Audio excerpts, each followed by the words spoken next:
बड़ी खबर आपको बता दें, लोकसभा चुनाव के पहले पीएम मोदी ने बड़ा तोहफा दिया है। केंद्र सरकार ने पीएम उज्ज्वला योजना के तहत दी जाने वाली सब्सिडी की समय सीमा को 1 साल के लिए और बढ़ा दिया है। केंद्रीय मंत्री पीयूष गोयल ने बताया कि उज्ज्वला योजना के तहत दी जाने वाली 300 रुपए की सब्सिडी की समय सीमा को 31 मार्च 2025 तक जारी रखने की मंजूरी मिल गई है।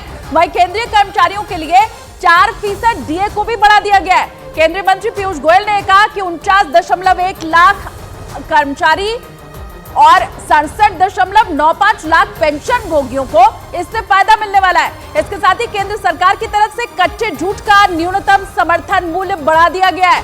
इसमें 285 रुपए प्रति क्विंटल की बढ़ोतरी की गई है। उधर एआई मिशन के तहत 10,372 करोड़ रुपए के व्यय से इंडिया एआई मिशन प्रधानमंत्री मोदी के नेतृत्व में मंत्रिमंडल की बैठक में मंजूर किया गया है।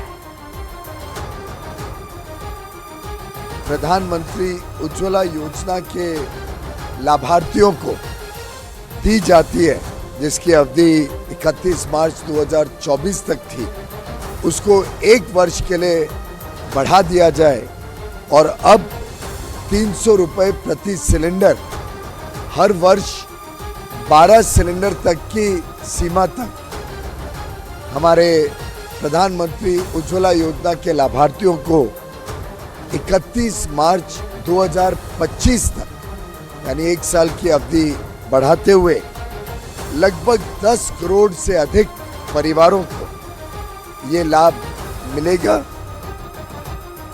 मंत्रिमंडल ने केंद्र सरकार के कर्मचारियों को जो डीएनएस अलाउंस मिलता है और जो पेंशनर्स हैं जिनको डीएनएस रिलीफ मिलता है, इन दोनों में 1 जनवरी 2024 से 4% की वृद्धि करने का निर्णय लिया। 1 जनवरी 24 से 4% की वृद्धि से देश भर में बड़े पैमाने पे हमारे पेंशनर्स को लगभग 50 लाख जो एम्प्लॉइज हैं और लगभग 68 लाख जो पेंशनर्स हैं, इन सबको इसका लाभ होगा और इसका व्यय लगभग 12,868 करोड़ रुपए केंद्र सरकार के ऊपर रहेगा। दिल्ली के करीब यूपी के ग्रेटर नोएडा में कुछ लोगों ने एक दुकानदार की सिर्फ इसलिए पिटाई कर दी क्योंकि उसमें एक आदमी ने उस दुकानदार पर गलत दवा देने का आरोप लगा दिया और इसके बाद तो 10 से 12 लोग उस दुकानदार पर टूट पड़े। उनमें एक आदमी ने उस दुकानदार का कॉलर पकड़ लिया और उसे वहां लगे काउंटर से खींचने की कोशिश की। इस दौरान उस दुकानदार के साथ मौजूद एक महिला और एक लड़के ने उसे जोर से पकड़ा ताकि वो उसे खींच न पाए। ऐसे में लोगों ने उसे काउंटर पर आधा लटकाकर घूंसे बरसाना शुरू कर दिया। एक आदमी तो उसकी पीठ पर कोहनी मारता नजर आया। 10 से 12 लोग उस अकेले दुकानदार को बेरहमी से पीटते रहे। ऐसे में दवा लेने आए कुछ लोगों ने भी बीच बचाव करने की कोशिश की, लेकिन कोई भी उन्हें काबू नहीं कर पाया।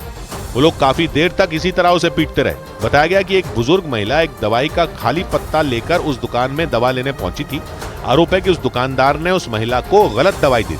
इसके बाद उस महिला का बेटा 10-12 लोगों के साथ उस दुकान में पहुंचा और उसी ने उस दुकानदार की पिटाई कर दी। इंग्लैंड के साउथहैम्पटन में एक स्टेडियम के नजदीक एक इमारत में इतनी भयानक आग लगी कि फुटबॉल मैच को बीच में रोकना पड़ गया। आग की वजह से वहां इतना ज्यादा काला धुआं फैल गया कि लोगों को सांस लेने में मुश्किल होने लगी।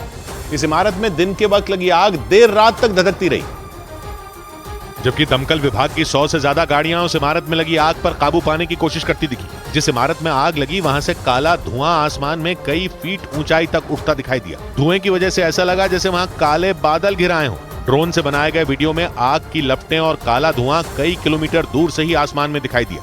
जिस इमारत में आग लगी उसके बगल में फुटबॉल का इंटरनेशनल स्टेडियम नजर आया। हादसे के वक्त उस स्टेडियम में फुटबॉल का एक मैच चल रहा था, लेकिन लपटों और धुएं की वजह से मैच को बीच में रोक दिया गया। खिलाड़ियों और दर्शकों को सुरक्षित जगह पहुंचा दिया गया। साउथहैम्पटन के दमकल विभाग ने आग की खबर मिलते ही फुटबॉल स्टेडियम की तरफ जाने वाली सड़कों को पूरी तरह बंद कर दिया।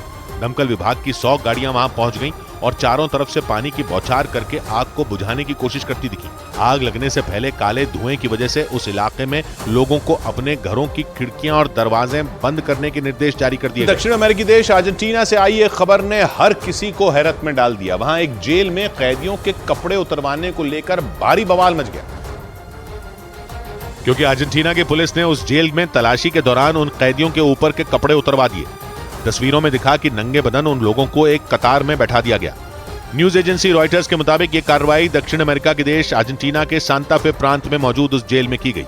हालांकि दावा किया गया कि पुलिस वहां अक्सर जेल में बंद कैदियों की तलाशी लेती रहती है, लेकिन कैदियों के कपड़े उतरवाने को लेकर उसकी आलोचना शुरू हो गई।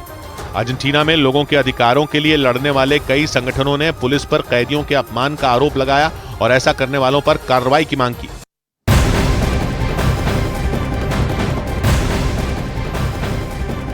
और लोकसभा चुनाव सीट शेयरिंग को लेकर के बीजेपी में बैठकों का दौर जारी है। देर रात अमित शाह के आवास पर अहम बैठक हुई है।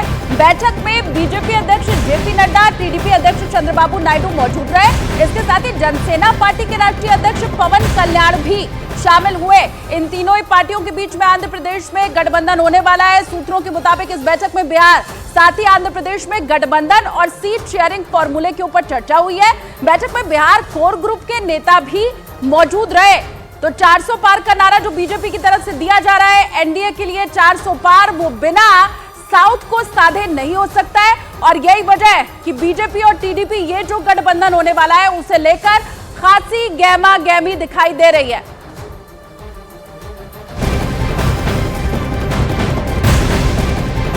और वहीं दिल्ली में एलजेपी अध्यक्ष चिराग पासवान ने जेपी नड्डा के साथ मुलाकात की। बैठक में बिहार में सीट शेयरिंग को लेकर के बातचीत की गई। जेपी नड्डा के आवास पर करीब आधे घंटे तक ये बैठक चली। बड़ी खबर, बिहार में सीट शेयरिंग को लेकर के चिराग पासवान के साथ चर्चा हुई। जितने भी सहयोगी हैं उन सभी को साधने की कोशिश हो रही है, एक साथ लेकर आगे बढ़ने की कोशिश हो रही है। तो बड़ी खबर, बिहार में सीट शेयरिंग फॉर्मूले के ऊपर चर्चा चिराग पासवान के साथ हुई। जेपी नड्डा के आवास पर आधे घंटे तक ये बैठक चली।